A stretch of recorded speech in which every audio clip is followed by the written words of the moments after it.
Så står vi her og kigger frem mod 2022, og det bliver et vildt spændende år. Men inden jeg siger meget om det, vil jeg lige slutte 2021 af med manér. For 2021 har også været et utroligt år på mange måder. Vi har været hårdt ramt af corona, men vi har i Aarhus Vand formået at holde alle pumperne i gang. Alle vores store anlægsprojekter, alt har kørt fuldstændig som planlagt, uanset corona eller ej. Alle medarbejdere har arbejdet ude og hjemme og fået det hele til at fungere.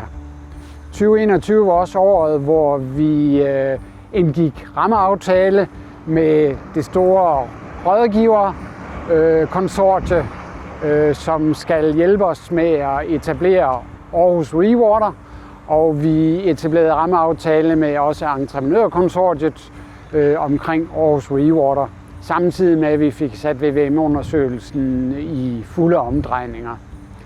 2021 synes jeg også skal have den lille bemærkning med, at det var det år, hvor vi indviede det nye regnvandsanlæg ude i Nye.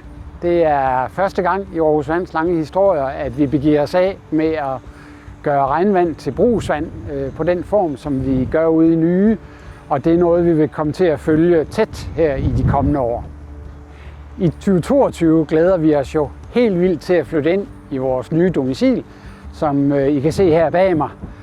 Vi håber og tror på, at vi holder tidsplanen og budgettet på en måde, så vi ved udgangen af 2022 har et færdigt domicil, som er klar til indflytning. Det bliver helt fantastisk for Aarhus Vand og Aarhus Vands medarbejdere, at vi for første gang i vandselskabets historie kan bo sammen, alle under samme tag. Vi håber også, at domicilet bliver starten på etablering af det nationale epicenter om vandteknologi, Water Valley, som vil vokse op her fra domicilet og ud mod øst. Det er der meget store ambitioner om, ikke bare i Aarhus Vand, men på nationalt plan. Med alle de aktiviteter, vi har gang i, er vi nødt til også at kigge på Aarhus Vands selskabsstruktur. Vi stiftede jo i 2021 Sediment som det andet 40-60-selskab, og forventer også i 2022 at se mere af den slags. Derfor er vi nødt til at se på vores selskabsstruktur, så vi får plads til en adskilt økonomi, hvor vi tjener penge til innovation og udvikling. Det bliver en udfordring og en opgave for bestyrelsen og for vores ejere at få det igennem.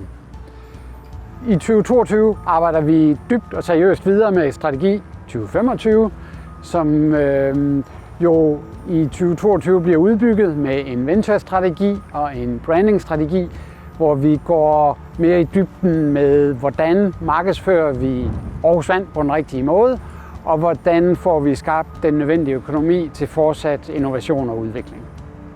Det var blot et par små appetitvækkere til noget af alt det spændende, du kan læse i vores virksomhedsplan 2022.